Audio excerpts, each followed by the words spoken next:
மாண்புமிகு முதலமைச்சர் அவர்கள்.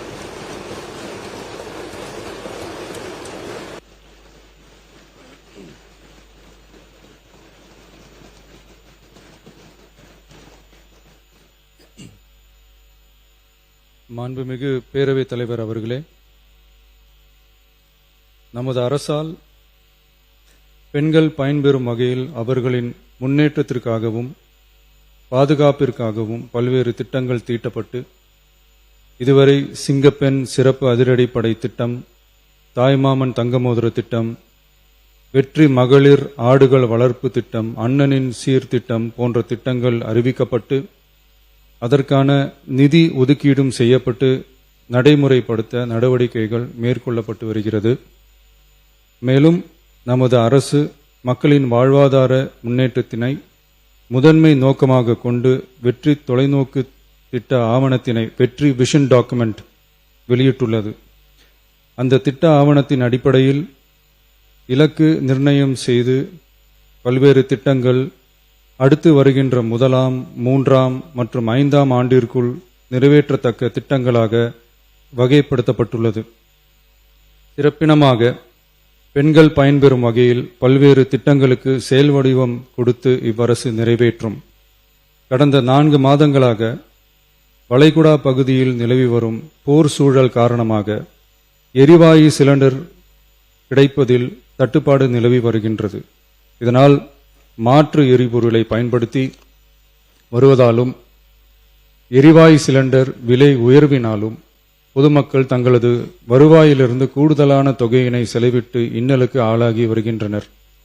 இதனை கருத்தில் கொண்டு நிதி நெருக்கடியான சூழலிலும் பொதுமக்களின் நிதிச்சுமையினை குறைக்கும் வகையிலும் பொதுமக்களின் நலனை பாதுகாக்கவும் மக்களுக்கு அளித்த வாக்குறுதியை நிறைவேற்றும் நோக்கிலும் எரிவாயு சிலிண்டருக்காக செலவழிக்கப்பட்டு வரும் தொகையினை அவர்களுக்கு வழங்க அரசு முடிவு செய்துள்ளது.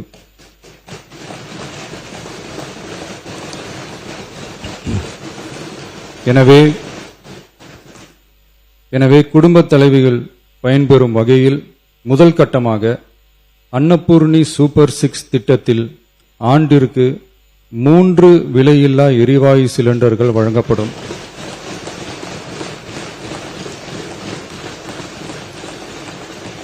எரிவாயு சிலிண்டருக்கான விலை பயனாளிகளின் வங்கி கணக்கில் நேரடியாக வரவு வைக்கப்படும். இத்திட்ட பயனாளிகள் எரிவாயு சிலிண்டர் பதிவு செய்து சிலிண்டர் பெற்றவுடன் எண்ணெய் நிறுவனங்களிடமிருந்து பட்டியல் பெற்று சிலிண்டருக்கான விலை பயனாளிகளின் வங்கி கணக்கில் வரவு வைக்கப்படும். இத்திட்டத்தினால் சுமார் 1,30,16,104 குடும்பங்கள் பயனடைவார்கள். அதாவது ஆண்டு வருமானம் ரூபாய் 2.5 லட்சத்திற்கு மிகாமல் உள்ள பொருளாதாரத்தில் பின்தங்கியுள்ள குடும்பத்தினர், சிறு குறு விவசாய குடும்பத்தினர், மாற்றுத்திறனாளி குடும்பத்தினர் போன்ற சமூகத்தில் உள்ள நலிந்த குடும்பத்தினர் பயனடைவார்கள். இத்திட்டத்தினை செயல்படுத்துவதற்கான ஆயத்த பணிகள் துவங்கப்பட்டுள்ளது. இத்திட்டம் வரும் பொங்கல் பண்டிகை ஜனவரி மாதம் முதல் செயலாக்கத்திற்கு கொண்டு வரப்படும்.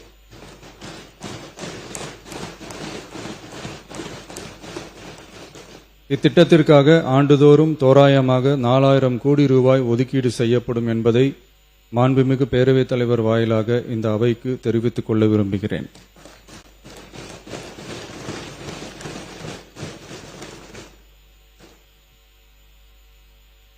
மாண்புமிகு பேரவைத் தலைவர் அவர்களே, சென்னையில் உள்ள மீனம்பாக்கம் விமான நிலையம் இந்திய விமான நிலையங்கள் ஆணையத்தால் AAI இயக்கப்படுகிறது.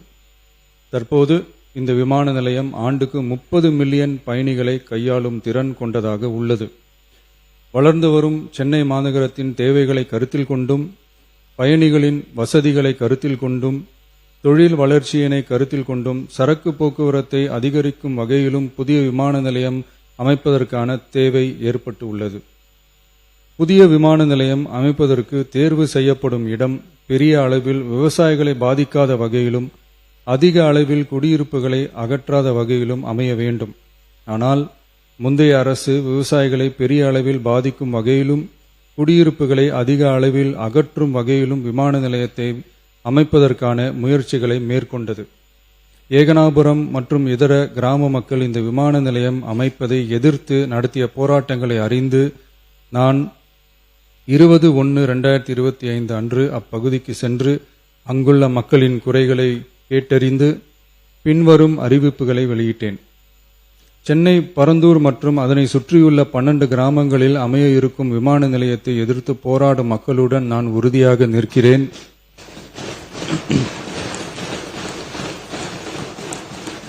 நீண்ட நாட்களுக்கு மேலாக இந்த திட்டத்திற்கு எதிராக போராடி வரும் விவசாயிகளுக்கு எனது ஆதரவை தெரிவித்துக் கொள்கிறேன். விவசாயிகளே நாட்டின் முதுகெலும்பு. இந்த விவசாய நிலங்களை பாதுகாக்க இந்த மக்கள் போராடி வருகிறார்கள். விக்கிரவாண்டியில் அக்டோபர் 2024 நடந்த பொதுக்கூட்டத்திலேயே பரந்தூரில் புதிய விமான நிலையம் அமைப்பதற்கு எதிர்ப்பு தெரிவித்திருக்கிறேன். தொழில் வளர்ச்சி மற்றும் அதற்கான விமான நிலையங்களின் பங்கு பற்றி நான் நன்கு அறிவேன். அதற்கான என்னுடைய முழு ஆதரவும் உண்டு. ஆனால் பரந்தூரில் இந்த திட்டம் அமையக்கூடாது. இந்த திட்டம் குறித்து அரசு மறுபரிசீலனை செய்ய வேண்டும். குறைவான விவசாய நிலங்கள் பாதிக்கப்படும் வகையிலும் மக்களின் வாழ்வாதாரம் பாதிக்காத வகையிலும் மாற்று இடத்தை தேர்வு செய்ய வேண்டும் என தெரிவித்திருந்தேன். மக்கள் மத்தியிலே நான் அன்றே அறிவித்ததை நிறைவேற்றும் பொருட்டு புதிய விமான நிலையம் அமைப்பது குறித்து உயர் அதிகாரிகளிடமும் துறை வல்லுநர்களிடமும் விரிவாக ஆலோசனை நடத்தினேன். ஏற்கனவே நான் உறுதி அளித்தவாறு பரந்தூரில் புதிய விமானம் நிலையம் அமைக்க மேற்கொண்ட நடவடிக்கைகள் இந்த அரசால் கைவிடப்படும்.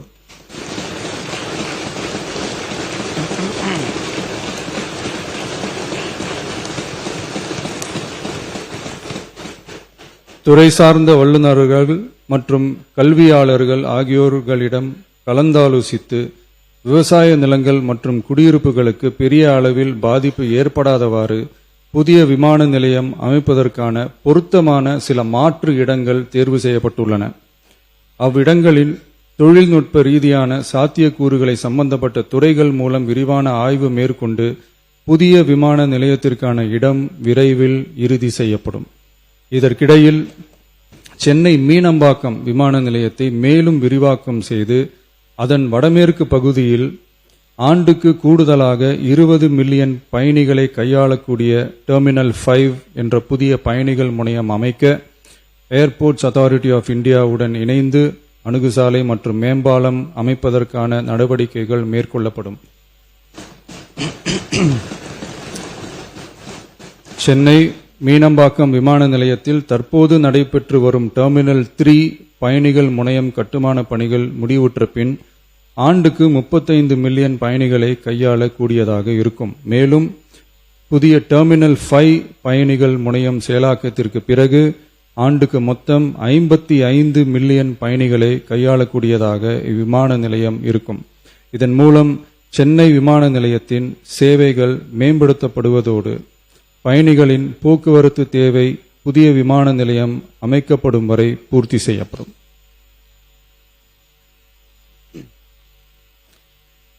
மாண்புமிகு பேரவைத் தலைவர் அவர்களே, ஒரு மாநிலத்தின் உண்மையான முன்னேற்றம் என்பது அதன் பொருளாதார வளர்ச்சியால் மட்டுமல்ல, பெண் கல்வி, வேலைவாய்ப்பு, மருத்துவம், வணிகம் மற்றும் சமூக வாழ்வின் அனைத்து தளங்களிலும் சுதந்திரமாகவும் பாதுகாப்பாகவும் பங்கேற்கும் வாய்ப்புகளாலும் அளவிடப்படுகிறது. மகளிரின் பயண சுதந்திரம் அவர்களின் பொருளாதார சுதந்திரத்திற்கும் குடும்பங்களின் முன்னேற்றத்திற்கும் அடித்தளமாக இருக்கிறது. தற்போது செயல்படுத்தப்பட்டு வரும் மகளிர் கட்டணமில்லா பயண திட்டத்தில் மாநகரம் நகர்ப்புறங்களில் சாதாரண மற்றும் மலைப்பகுதி பேருந்துகளில் 40 கிலோமீட்டர் வரை மட்டுமே பயணம் செய்ய அனுமதிக்கப்பட்டு வருகிறது. எக்ஸ்பிரஸ், எல்எஸ்எஸ், டீலக்ஸ் பேருந்துகள் மற்றும் புறநகர் பேருந்துகளில் கட்டணமில்லா பயணம் அனுமதிக்கப்படுவதில்லை. தமிழ்நாட்டின் எந்த பகுதியிலும் வசிக்கும் ஒரு மகளிரும் போக்குவரத்து கட்டணத்தால் தமது வாய்ப்புகளை இழக்கக்கூடாது என்ற சமூக நீதி சிந்தனையை இவ்வரசு முதன்மையாக கொண்டுள்ளது. இதனை கருத்தில் கொண்டு மகளிர் கட்டணமில்லா பயண திட்டத்தை விரிவுபடுத்தி பெருமளவில் பயனளித்திடும் விதமாக வெற்றி பயணம் என்ற பெயரில் தேசத்தந்தை மகாத்மா காந்தியடிகளின் பிறந்த நாளான அக்டோபர் 2ஆம் தேதி முதல் செயல்படுத்த அரசு முடிவு செய்துள்ளது. என்பதை இந்த மாமன்றத்தில் மகிழ்ச்சியுடன் அறிவிக்கிறேன். அதன்படி முதல் கட்டமாக மாநகரம் நகரங்களில் சாதாரண பேருந்துகள் மட்டுமின்றி மாநகரம் நகர்ப்பகுதிகளில் இயங்கும் எக்ஸ்பிரஸ், LSS, டீலக்ஸ் அரசு பேருந்துகளிலும் மகளிர் கட்டணமில்லா பயணங்கள் மேற்கொள்ளலாம். மேலும் கூடுதலாக மாவட்டங்களுக்கிடையே பயணம் மேற்கொள்ள ஏதுவாக புறநகர் மற்றும் மலைப்பகுதிகளில் சாதாரண கட்டண பேருந்துகளிலும் மகளிர் கட்டணமில்லா பயணங்கள் மேற்கொள்ளலாம். இத்திட்டத்தில் பயன்பெற வருமான உச்சவரம்போ மற்றும் மேற்கொள்ள விரும்பும் பயண எண்ணிக்கையிலோ கட்டுப்பாடுகள் இல்லை. வெற்றி பயண திட்டம் இதர சேவைகளிலும் படிப்படியாக விரிவுபடுத்தப்படும். இதன் மூலம் மாநிலம் முழுவதும் மகளிருக்கான எளிதில் அணுகக்கூடிய பொது போக்குவரத்து வசதி பெருமளவில் கிடைக்கும். இதன் மூலம் மாணவிகள் தொலைதூரத்தில் உள்ள கல்லூரிகளுக்கு செல்லவும், பணியிடங்களுக்கு செல்லவும், மருத்துவம் மற்றும் அத்தியாவசிய சேவைகளுக்கும் கட்டணமின்றி பேருந்துகளில் பயணிக்க இயலும். மாண்புமிகு பேரவைத் தலைவர் அவர்களே, வெற்றி பயணம் என்பது கட்டணமில்லா ஒரு பேருந்து பயணம் மட்டுமல்ல, ஒரு மாணவியின் கல்வி, ஒரு தொழிலாளியின் வேலைவாய்ப்பு, ஒரு தாயின் குடும்ப பொறுப்பு, ஒரு தொழில் முனைவோரின் முன்னேற்றம் போன்றவற்றை உறுதி செய்யும் சமூக முதலீடாகும். தமிழ்நாட்டின் எந்த பகுதியில் வாழ்ந்தாலும் மகளிரின் இயக்க சுதந்திரத்திற்கும் பொருளாதார முன்னேற்றத்திற்கும் அரசு உறுதுணையாக இருக்கும்.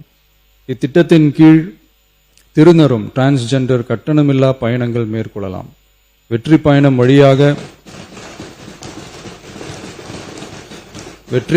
வழியாக மகளிரின் வாய்ப்புகள் விரிவடைந்து குடும்பங்கள் முன்னேறி சமூக நீதியும் சமத்துவமும் நிலை பெற்று வளமான வெற்றி தமிழ்நாட்டை உருவாக்கும் நமது பயணம் மேலும் வலுப்பெறும் என்பதை தெரிவித்துக் கொள்கிறேன்.